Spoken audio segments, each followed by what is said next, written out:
And I'm gonna do a little switch. Hi. I'm not. Coffee? Um. Yes. Thank you. It's like, do not want to spill coffee. Okay, we're live, Pamela. All right. Hello and welcome to Hour 2. Before we get started, can everyone hear me and can everyone hear Pamela? Okay. And chat, you want to weigh in on that?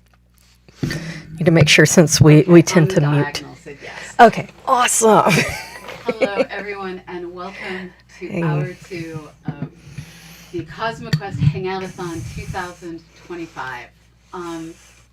Pamela is very quiet.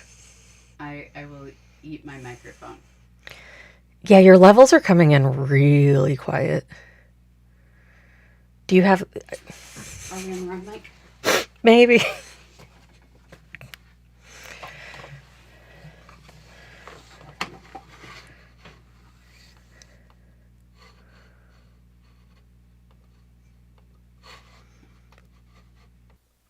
Okay, this should work better. Okay. All right. So, hello everyone, and welcome to Hour 2 of our CosmoQuest Hangoutathon. This year, we're looking to grow what we're doing, and part of growing is worse. How is this worse?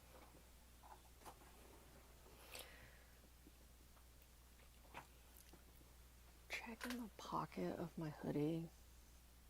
I think I left my mic in there.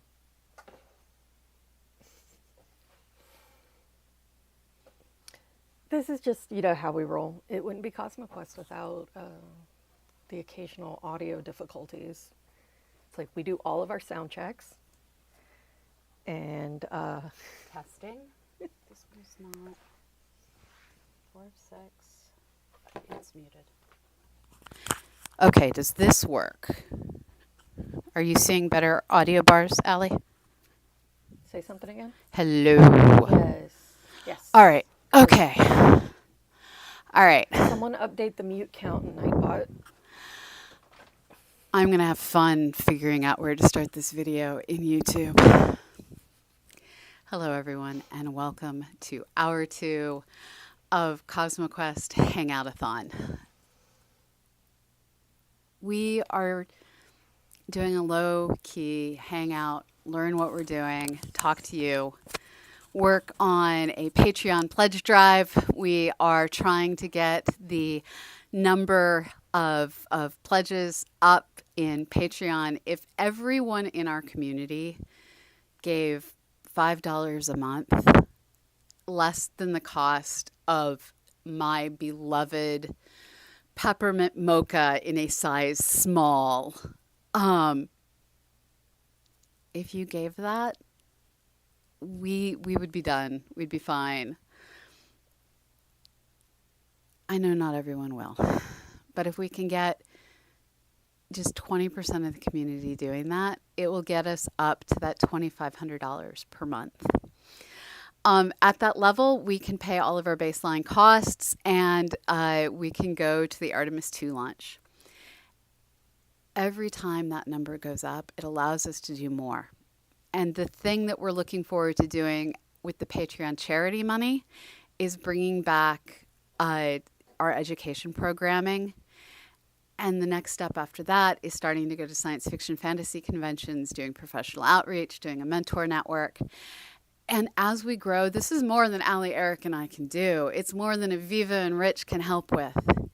And we're looking to bring on new people. And I want to spend this time introducing you to 2 new humans who are helping me get all of this together. And you've seen them on After Hours. This is Dr. Amy Mliner, Dr. Jason Bott. They are 2 of my colleagues. They are both working with me through the Planetary Science Institute. And they are here. And I'm going to let each of them introduce themselves to you and talk a little bit about what they're looking forward to doing. Amy, I'm going to go to you first. Hi Pamela. Hi everybody. You guys can hear me? Yes. Thanks. Okay, Yes. so I'm new to Cosmo Quest, and I'm happy to be here. It's nice to meet everybody and see everyone. So I'm a planetary scientist by training. My area of expertise is the what happens inside of the sort of ice rock moons of like Jupiter and Saturn. Um, and alongside my research career that's been going for about 25 years or so, I also have had a parallel career in education, working in nonprofits, working in educational program development in a bunch of different fields. And I really look forward to the possibility of developing some new curriculum and bringing back some of the stuff that CosmoQuest has done in the past. I think that now more than ever, it's really important to have high quality scientific education that's been vetted and developed by experts. There's so much stuff that's been, AI generated. It's getting harder and harder to distinguish between that and things that are made by actual people. I think it's really important in particular, for young people to see things that are made by actual scientists and to interact with actual scientists rather than just, passively watching videos or reading or consuming AI generated content. So anyway, I'm really happy to be here. Thanks a lot for having me, and I'm going to be on and off over the next 2 days. Thank you.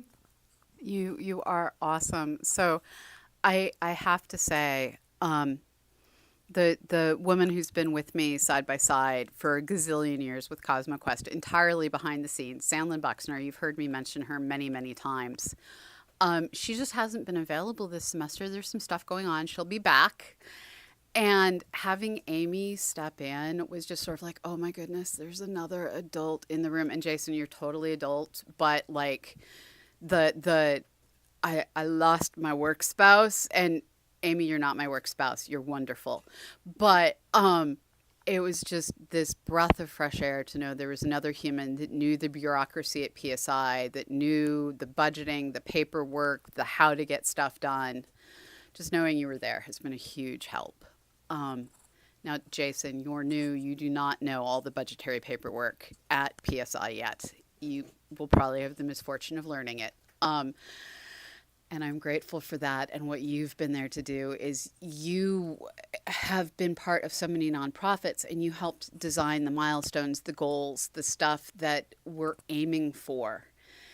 And you come to us with a background I don't have, and that's what I love. And I'm going to let you introduce yourself because I probably know things I shouldn't be saying on the internet. Well, I appreciate that. No, I am incredibly honored to be a part of Cosmic Quest. I absolutely love what the vision is, what the mission, what the goal is. I love everything that you put together, Pamela, the incredible team. I, well, one, first of all, I do actually take a little bit of offense that you're calling me an adult because I've worked very hard to become a professional non adult. My area of focus is nothing in regards to, I would say, the hard sciences. My PhD is in mythology. I'm a depth psychologist. I'm associate editor of the Journal of Space Philosophy. I am really focused more on the why are we doing this? What does this mean? How does this affect humanity? I love everything about space. I've been obsessed since I was a little kid. And, I still tell the story the day that I saw the Leonid meteor shower was the very next day was the day that I went out. I picked up my first telescope and a copy of Isaac Asimov, and have been obsessed ever since. I think science fiction is a large part of motivational exploring. That's one of the initiatives that we'll be talking about later. Is how do science fiction writers team up with scientists? How do they get the science right? And it's absolutely amazing and wonderful to find that there's a great compatibility between the imagination and where we go and the actual hard science. So I love this. I'm glad that people are able to look past the kind of soft science work I do and bring me into this serious world of actual adults. And I'm just glad to be here.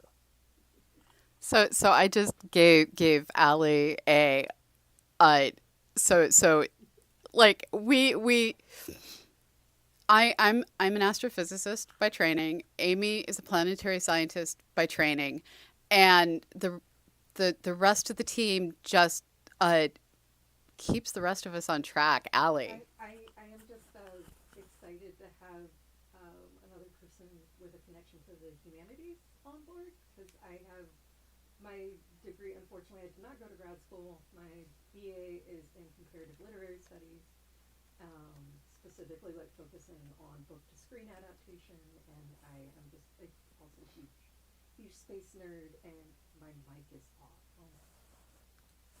Wait, no, you're looking for this mic. The one that's, yeah, talk into that. Make sure it's not muted. Hello. Yeah, that worked. I made fun of Pamela for being muted too much, and the universe was like, no. Uh-oh, we lost Jason. Oh no. Yeah. It's just going to be one of those days. Okay, yeah. We did this to ourselves. Last night we were like, oh, we're prepared. We're actually prepared for once. And it's like, and all the tech was like about that. But we roll with it, you know. It's part of doing live broadcasts. Yeah. And it looks like we have a special little guest. Wait, explain. Amy's kid. Oh. Can you hand me my phone? Wait, I have my phone. Never mind. All the actual adults left me and Pamela alone in the studio. So It's true. and It's we're all both true. like feral in different directions. What happened to Jason? I wanted to talk to Jason. Yeah. So I'm currently trying to log into Minecraft over here, and it has decided that my face is not my face. All right, there we go. So we do a lot of different things here at CosmoQuest, and that takes people of a lot of different skills. And Jason has developed a ton of different curriculum. He has run educational programs. He's worked with long-term space mission planning, and so as we look to grow, this is bringing in people like him is how we're going to be able to do it. Jason had to hop off because Jason is double booked this hour. Oh, and will join I knew us that. later. Yes. So all good. And I just want to say it's like I love listening to Jason talk about his background in mythology. It's just, I don't know. It's nice to have like another person on board that has that like overlap Yeah. between like a humanities education and is like making that work for like science and science communication. Because that's what I love. I love like CosmoQuest is kind of like coming back home for me because I was very much like immersed in science as a kid. I did model rocketry for science projects and like won first place at state when I was like 15. And I just kind of, it's like when I got to college, you know, they make you pick. It's like I had a choice, like I could pursue my love for literature or my love for science, and I chose literature because people kept telling me, oh, you're bad at math, so you can't do science. And then I get here to CosmoQuest and I find out a lot of scientists are actually bad at math. And it turns out that was not a deal breaker. And I wish I had known that when I was 18, you know, but now I get to actually like use my humanities degree to do science stuff. And I love that. I love that you don't need to have like a formal education in science to participate in science. And that's kind of what we're all about here. And I'll hand it back over to Pamela. So CosmoQuest is saying, not CosmoQuest, Guido is saying, longtime CosmoQuest viewers are used to this. We love watching the sausage being made. And this is the thing. This is a low-key, we're here for you. And poor Amy is getting introduced to all of this in real time as people come and go, as chaos occurs. Well, Amy also is a grade school teacher, so I think she knows how to handle chaos. It's true. It is true. She's like, don't remind me. Oh, does she have chaos in the background there? She's just making faces. I'm making the face. I'm making the how did I end up teaching middle school science face? Yeah. Middle schoolers are so much, because I also I have a side gig substitute teaching high schoolers in science, and I've been doing that long enough that the teachers for some reason actually trust me with teaching the kids and not just the usual substitute babysitting. So it's Amy and I like to share war stories. Yeah. I agreed to do it as a maternity leave replacement for somebody, and I hope she enjoys that maternity leave. I hope she's coming back. And you're in Europe where maternity leave is taken seriously and is a real amount of time. She's gonna be gone all year. Oh man. We appreciate your sacrifice, Amy. You are doing God's work, or at least science's work. Yeah, I think my funniest teaching experience was actually an impromptu geology lesson I ended up giving in a Latin class because there was an earthquake in the middle of class. And one of the students that was in the dorm that I was in charge of at the time, because this was boarding school, just spoke up and was like, "Allie does science stuff. You can ask her questions about earthquakes." And I'm just like, oh my God.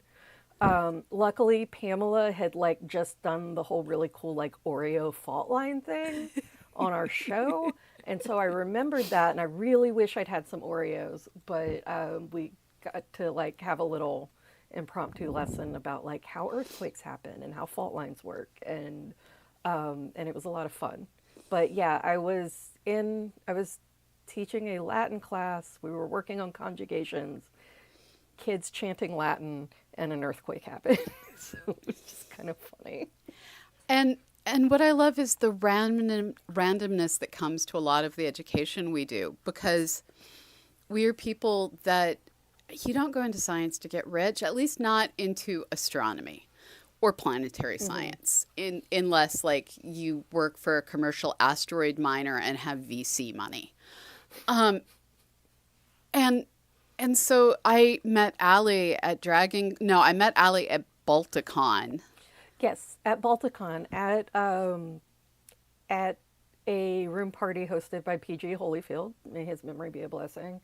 And Pamela just came up to me with 2 shots of Fireball whiskey and introduced herself because we had mutual friends. And that led to her hiring me in 2020 when I got laid off from my big international shipping project manager job that I actually really hated because it was very stressful. And there were many adventures across the years, including holding up a wall at Dragon Con after the X's for Science. Or Sulfur X. Sulfur X. Sulfur X, which if you are ever at Dragon Con, there is a really great science variety show that they do there every year called Sulfur X. And they do fun things like PowerPoint karaoke, which amazing. Is something I would love to see us do sometime. Where if you're not familiar with PowerPoint karaoke, it's where a scientist is given a slide from someone else's presentation that is not in their field, and they have to give an improv presentation on it, and it's hilarious. And you don't know what field it's going to be. You don't know. And so I knew that Allie produced great work because I kept sending her videos from Dragon Con TV to members of my team and being like, this is how we want to start doing interstitials and stuff for CosmoQuest. And yeah, I even had you on my show on Dragon, Yeah. because I used to co-host a live broadcast morning show at Dragon Con. And I talked Pamela into being a guest on it one year. But yeah, like I did Dragon Con for like a decade. It was all completely unpaid work, and somehow ended up leading me here, and it's been great. And so she was someone whose work I respected, just like Noisy Astronomy was someone whose work I respected. And when in 2020 I saw on, it was still Twitter at that point, that she'd lost her job, I reached out and I was like, we don't have a lot, but I need help. And it was yeah, April 2020, the height of the pandemic, and so it was like a part-time job was. I'm just like, okay, part-time, 100% remote, cool. Because at the time I had just gotten married to my now wife, but we were still long distance because we actually didn't live together until we got married. And I was in Atlanta and she was in Philly, and I was trying to figure out like, how am I going to move up there? What I need to find a job up there, and then it's like I got laid off and all this mess, and then Pamela just like swooped in and was like, I have a job for you. Doing what you actually love to do, not slogging away in a like corporate middle management job. And it's like, yes, this pays a lot less than what I was making in corporate, but I'm so much happier that I get to work with all of you. And the fully remote is one of the amazing things that is possible because we do everything on the internet. And as the world turns, we're able to help each other at different times. Guido, what's for dinner? It's that time of day again. It used to be we logged into Daily Space every day and Guido would share what he was making for dinner. And so that's still the question of the day. It's always the question of the day. Amy is there in Europe. And so here we are living in the places we love, doing the things we love, working together, and the one problem we constantly face is time zones are not our friends, and there's the Nightbot command to prove it. This is, time zones are not our friend because we are all living in like a minimum of 4 time zones at once. And it's, I have a little bit more practice because I worked for an international shipping company implementing like global business, which gets really crazy when you're like based in Atlanta and having to work with someone in Singapore, you know. But it's still like half the time, I don't know what time it is most of the time. And it's just like, and Pamela's 1 time zone over from me, and we struggle with that. Jillian writes, time zones are even worse with me than before, I think. When I lived in Pakistan, I'd see people occasionally, but I feel the schedules now are completely opposite. One of the things that I remember was at the height of the pandemic, we would all spend our evenings hanging out in Minecraft and Animal Crossing. And I knew when Jillian popped into Discord that I had stayed up late enough. And so I would end my day saying good morning to you, and that remains special.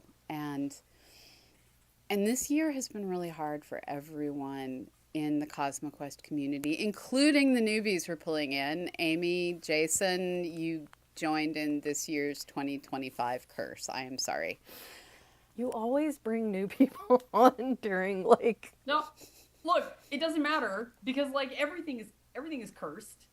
So why not at least do good things with people who are actually nice? That's been my like motto for this entire year. It's like, you know, like basically if everything is going to burn to the ground and, you know, I'm going to start doing new things and learning new things, why not work with people who are actually nice? Yes. So, you know, and I think that when these dips happen, you know, I mean, I'm like a survivor of many like funding dips in NASA history. I mean, none of them really quite as bad as this. I mean, maybe none of us have ever been through a funding dip at NASA as bad as this. Yeah. But you know, it always brings good things because it makes people stop and think about, you know, what's really important, like what really should we be doing? Like it makes everyone examine what they're doing and think about whether it's really worthwhile, and then to try to push to innovate and do new things, meet new people, start new projects. So my hope is that you know, all of us in the coming year sort of bounce back, and all of the trees that we're planting now, you know, will be strong and in bloom a year from now. That's my hope. So I would like to point out that we have succeeded in hitting our palindrome goal for kindful. We are at $4,444. This is the PayPal charity numbers will get added to this, but we have to wait for them to process through the system. So thank you. Our first goal has been hit. We are still sitting at 1,337 in Patreon, and I haven't heard the cheering of things coming in through through PayPal charities. So progress is being made, and this is an asshole-free zone. So you're in good company, Amy. We allow crunchy people who are rough around the edges. No assholes. Now, you work internationally, and time zones are part of your daily life. What is the stupidest time zone catastrophe you have dealt with so far?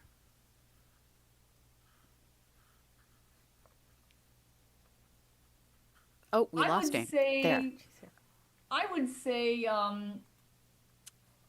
like a couple of years ago, I had a brand new boss who was like brand new to the organization, and I was like working remote. This was a job that I had done remotely for like 5 or 6 years at that point, and the boss was brand new to the org, and I set up a conference call with him and some other people, and somehow he thought that it was at like Eastern time, and I was like but it was actually Pacific, and he logged on and he sat on a dead Zoom line for like, I don't know, 40 minutes waiting for everybody to show up, but for some reason didn't like message me, didn't message other people, because I think it was like his first week of work and he didn't know that he could just like send me a message. Anyway, foreshadowing for events to come later, but it was really bad. Like, you know, but I do that a lot. Now that I'm, you know, I'm getting older. I mean, I was never good at arithmetic, but now that I'm getting older, like time zone math is something that I just can't handle.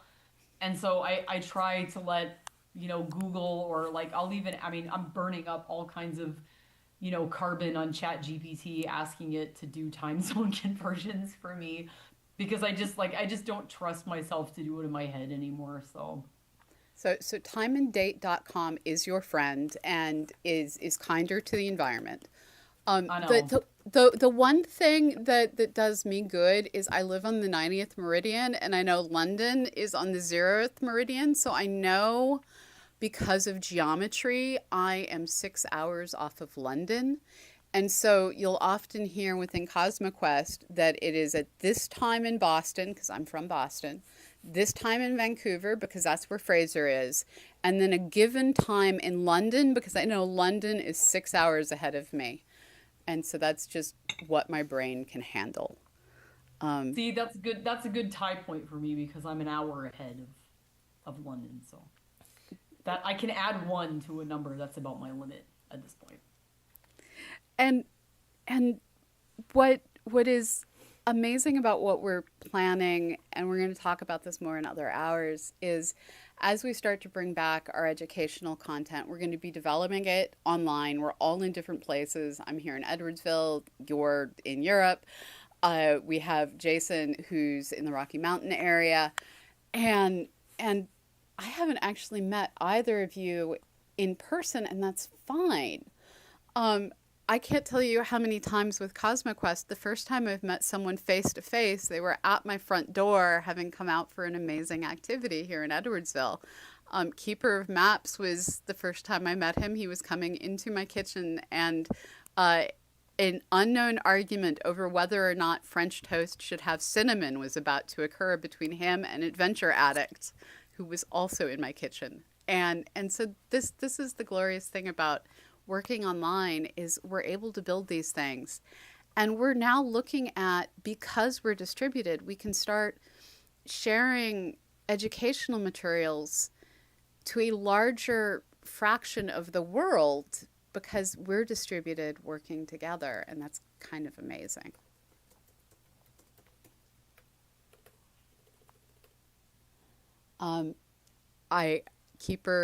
Okay, so apparently the cinnamon argument is going to continue. One does not need to tart up French toast with cinnamon is the never-ending French toast debate. Apparently Adventure Addict is still asleep, which is fine. It's still early on the Pacific Coast. I wasn't aware of this ongoing Oh, yeah. French toast debate. So the deep-seated arguments within CosmoQuest are whether or not French toast should have cinnamon. Yeah, I think that's it. So it was I'm Team Cinnamon, just for the record. Yeah. So Alan pointed out that CosmoQuest that I was looking on my screen wasn't properly updating. So I logged in, and Patreon is now up to $14.63 per month. Can you update? 60 what? $14.63 for Patreon? I already updated. It's up on the. Oh, it's updated on your Oh, screen. It wasn't updated on my screen. Hold on. I'm getting it. Okay. Okay. So you've done a variety of diverse things in your career. There we go. Getting people engaged in astronomy, what are the things you're looking most forward to being able to do again in our "we're done waiting for NASA to fund this, let's just do it" philosophy? I'm sorry, I completely spaced out thinking about French toast. It's okay. Could you say that again?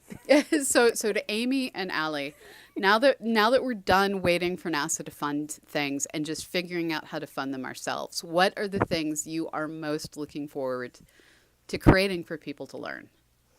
I would love, and Pamela's going to kill me on this since she's the writer for EVSN. I would love for us to do EVSN as a weekly show. Yeah. I would love for us to go back to weekly EVSN instead of every 2 weeks. And it means that like the like amount of time our season covers would be shorter, but we would still have 22 episodes and just weekly, because the challenge of doing it every other week is that sometimes there's so much news that we have to sit there and be like, okay, what we can't cover everything. What do we cover? Or like, poor Eric will have like 10 launches sometimes, So I would love for us to be able to get to a point in our funding where we can do weekly episodes, and then maybe during the off season do like little special like 10-15 minute episodes where we do just like little updates on what's going on in the off season. That's my ideal. I would also love to, if we're going like pie in the sky, I would love to like be able to like commission custom graphics. Yes. For EVSN. That's my dream, and I realize that's like Pamela's like, you want me to write every week? No, I'm good with that. We used to do a daily show. So I'm glad we don't do a daily show anymore. Yeah, and so I'm sure all of you are glad too, because we were not good at a daily show. We changed Daily Space to Escape Velocity Space News because we realized trying to do a daily show was killing us, and it became like very much quantity over quality. Yeah.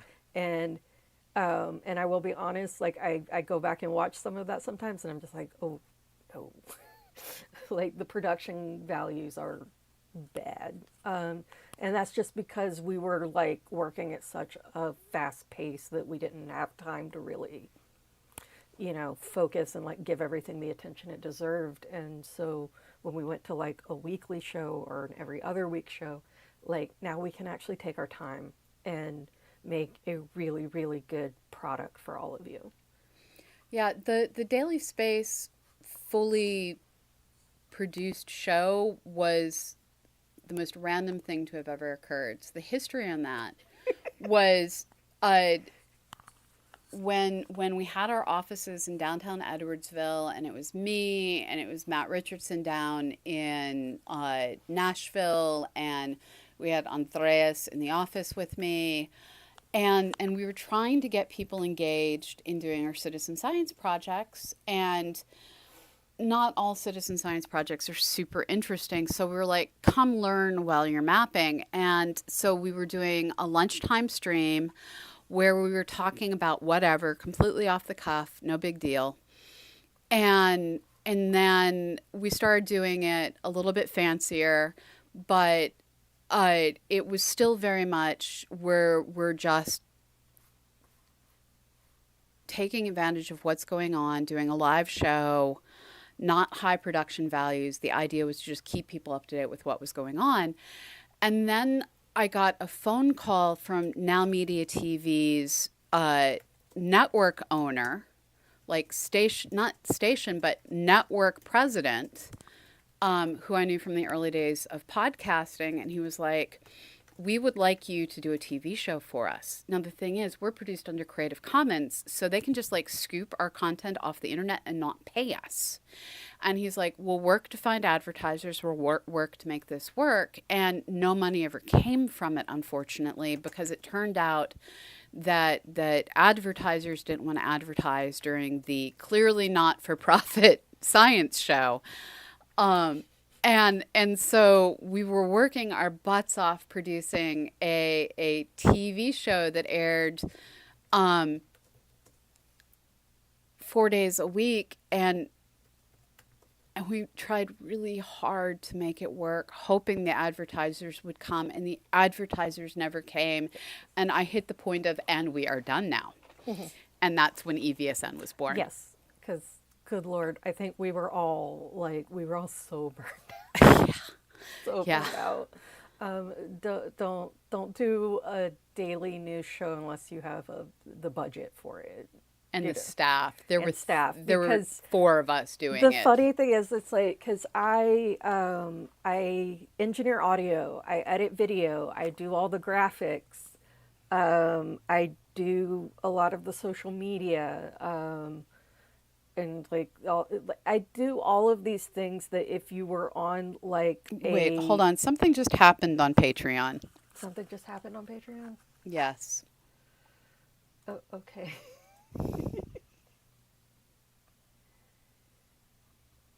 I'm waiting for it to reload. I see the message on my phone. What is going on with like not giving me updated totals, Patreon? I don't know. Sometimes Patreon takes a while to sync. I have a notice that there is a huge new amount that has come in. Like we have a pledge that I'm trying to do math in my head, dividing by 12, it's an additional $200 per month.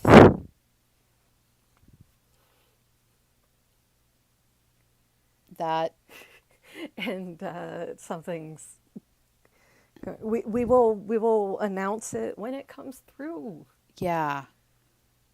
I'm confused and happy, and the confusion is purely directed at this app. Holy crap. Thank you, Eric. Okay, so she's getting his updates. I'm just getting confused. I was just looking at the email. Yeah, thank you, Eric. You are one of our heroes. Thank you. Okay, so we will update the totals once it confirms. Yeah, I'm not seeing it in the app. Several new members. All right. It is real. It's just Patreon apparently caches stuff. Okay, let me see if I can get it to load in a different window where things aren't cached. Technology. Amy, do you want to jump in while we're confused in the background? Yeah, I lost you guys behind a maze of windows. Yeah, well, you know, I think that I don't know. I think one of the things about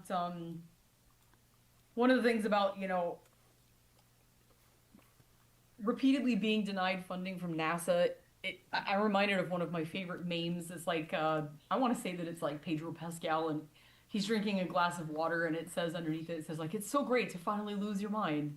I think I think that I think that NASA like in general is really really like risk averse and pretty conservative in what they'll fund, like particularly when it comes to education projects.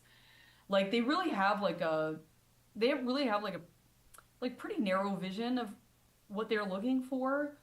It all, I mean, I'm sorry, this is maybe kind of vulgar, but it's like it all kind of like smells and tastes the same to me, like Yeah. all of the NASA education stuff. And I think that the opportunity to do things that are like really different, I think would be really freeing.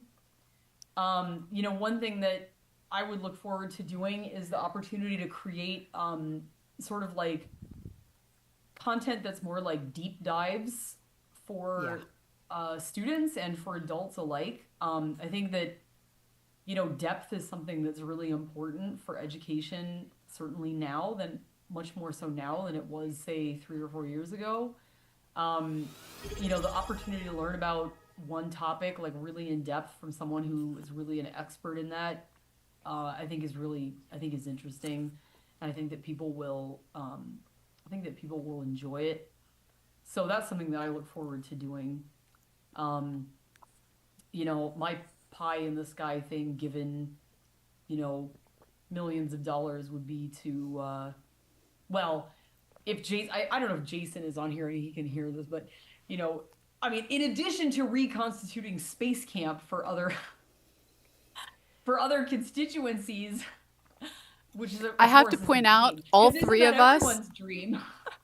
all three of us have been to space camp. We are all Multiple space camp times. nerds. Yeah. I would love to go to adult space camp. Maybe that's Yeah. like something we could all do together, if we get enough funding, right? Like team trip to Huntsville. Listen. If you got the four of us together at adult space camp, it would be a serious problem. That's true. That's true. They probably would wouldn't know kick what us to off do. the campus and ask me how I know that. It would be really bad. Wait, have you been forcibly removed from space camp, Amy? No, I was not forcibly removed from space camp. No, I'm reminded of a time that I actually brought up the extremely unwise suggestion of doing a teacher development training program that would have been a like 3 or 4 week residential program, like at a prep school or at a university. And a lot of my friends that I was working with were just like, you can't put a bunch of teachers in a dorm. Like, do you not understand what that will be like? And then I was like, oh, right. Yeah, we'll go feral because we're all just like goofy students at heart. Exactly. Yeah, feral, I think is that's the right word. And that's like, more or less what I would imagine adult space camp to be. Although if there's anybody listening to this who's ever been to adult space camp, I know people who've done it. I would be curious. I went to. What happens. I did it when I was 13. So it was like the older kids' Space Academy version. Yes. And it was a lot of fun. It was so much fun. The only thing that made me sad was like at the time they were still offering to go up on the Vomit Comet. Oh, wow. You could like pay extra to go up on it. That wasn't a thing when I went. That when I went either. When I got there, they had stopped doing it for insurance reasons. which I don't blame them because it's like now that I work with teenagers, I'm like, y'all were taking groups of teenagers. I would never do that in a million Yeah, years. like now I wouldn't ever. Like I was sad at the time, and now as an adult, I'm just like, oh, okay, now I get that. Yeah. Ugh, yeah, that would be a lot. Yeah, So I mean, I don't know. I think that I don't know. I think it would be cool to have some some real like in-depth, learning courses, discussion courses, seminars for kids and for adults on topics that people want to know about.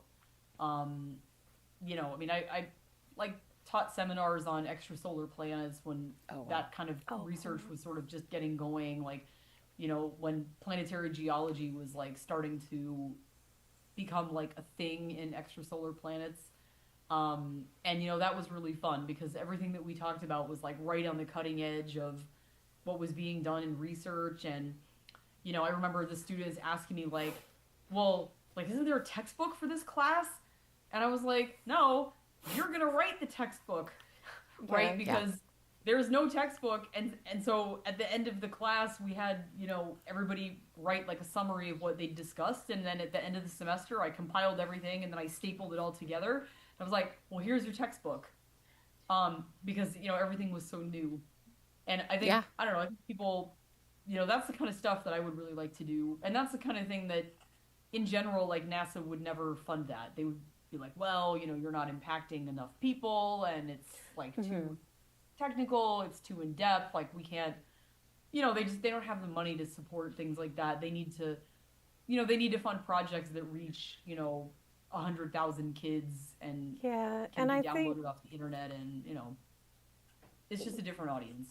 Yeah, and one thing that kind of, I don't know, makes me a little bit sad about NASA's approach is it's like it's assuming that kids and like adults without like a formal science education can't get that technical, when in my experience they absolutely can, like, because I'm one of those people. I don't have a formal science education, but I can understand all the technical stuff.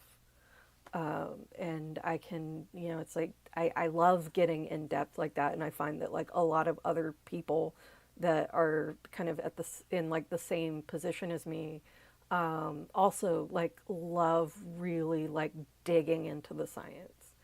So it's like, I'm glad that we can do that we're like free to do these like kind of higher level, teaching programs. And as an instructor, like, I don't really care whether people understand it or not. Right? I think that it's great that people want to even come listen. Yeah. If they listen and they pick up, if they retain even just 5%, but they had a good experience listening and they felt like they were being challenged and they learned something new, that's the win, right? Yep. Yeah. And this is what we're dreaming of doing. And as I've said before, and I'm sure I will say many more times, our hope is that everyone in our audience will give $5 a month. And we know not everyone can, because there are people out there for whom $5 a month is too much. And that's okay. I've been there. I have been you. Same. But if you're the kind of person that goes to the grocery store and just buys whatever food you want, because it's food, you buy what you want, you can probably spend more than $5 a month. And if you can, it really frees us to do amazing projects. I'm going to say this so many times this weekend. There is at Bowdoin a clothing store I love, and I'm not allergic to anything they make. They have a wool suit that I was looking at because I need a new suit. And I was looking at all the pieces, and I was like, this is amazing. There's a vest, there's a jacket, there are pants, it's wool, it is tartan, it is amazing. And there's a white shirt that goes with it. And I added up the price, and I was like, That's 1 week of income. It's $1,000. Okay, not buying the suit. And if you're someone who can buy a suit when you need a suit without panicking slightly, if you have more to give because you don't actually need a new suit, consider giving. So we're running out of time. We have run out of time this hour. What is time? What is time? We are going to switch from this Zoom to another Zoom where we're going to meet on the diagonal, and hopefully Christina, who's another person we're pulling in, who couldn't make it this hour. Amy and I are going to jump between things, and I'm going to screen share Minecraft to Allie, who does not Minecraft, and we respect that. During the transition, we're going to run rockets. At the bottom of the rockets is everyone who donated to Patreon at the $5 a month or higher level prior to December 1st. We'll be updating the names on Monday with everyone who joins this week. We're not updating during Hangout-a-thon. We love you. We also understand we will screw up if we try and update. Yep. On the diagonal is already here. Okay, so go ahead and roll those rockets. And we're actually going. Did I send the wrong link to? No, we're off by one. Just stay in this Zoom. Stay in the Zoom. Okay. Stay in the Zoom. Okay, I'm going to have to let Christina know. All right, we're going to run rockets, end this YouTube stream, start the next YouTube stream. And we will be back in a few minutes. Bye.